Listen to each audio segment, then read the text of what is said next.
કે સ્નેગી માંડવી એડવોકેટ આર્કિયોલોજિસ્ટ વિભાગે ધોળાવીરામાં જમીન સંપાદન કરેલી છે। જમીન સંપાદનમાં ખેડૂતોને ઓછું વળતર ચૂકેલું, એના સામે આ લોકો ભચાઉ કોર્ટમાં વધુ વળતર લેવા માટે ગયેલા। વધુ વળતર નામદાર કોર્ટે 31/7/2023 રોજ મંજૂર કરેલું હોય। એ મંજૂર કર્યા પછી બી આ ખેડૂતોને વળતર ચૂકવતા નથી। એ બાબતમાં આર્કિયોલોજિસ્ટ વિભાગ હાઈકોર્ટમાં ગયેલું।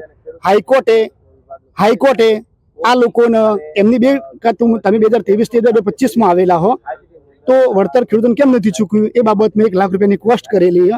એ બાબતનો તામીલો દાખલ થઈ રાજકોટ સિવિલ કોર્ટમાં નામદાર સિવિલ કોર્ટે રાજકોટ કોર્ટે આજે જપ્તીઓ ઇસ્યુ કરેલા છે। આ આર્કિયોલોજિસ્ટ વિભાગની ફર્નિચર, ગાડીઓ, કોમ્પ્યુટર્સ વગેરે જપ્તી કરી લો। ખાસ કરીને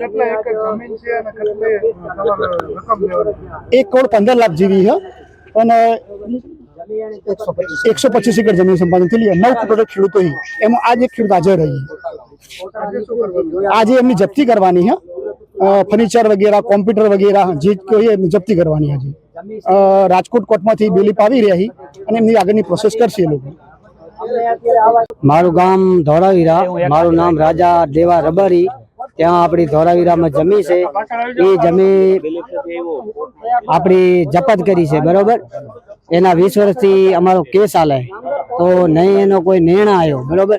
નિર્ણય ના આવ્યો એટલે અમને એનો કોઈ વળતર ના મળી, અમને પૂરી વળતર ના મળી। એમાં અમને વાવવા નથી દેતા એટલે અમે તો જમીનમાંથી અમારું ગુદર હલાવતા હતા, બરોબર।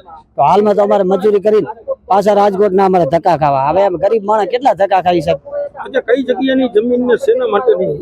જમીન આપણી ધોળાવીરાથી આગળ 2 કિલોમીટર ત્યાં ગામ નીકળ્યું છે જૂનું, એ ગામમાં જપ્ત કરી છે જમીન અમારી અંદર, બરોબર। બાઉન્ડ્રી બાંધી નાખી ચારી અંદર, અમને અત્યારે આવા જ નથી દેતા।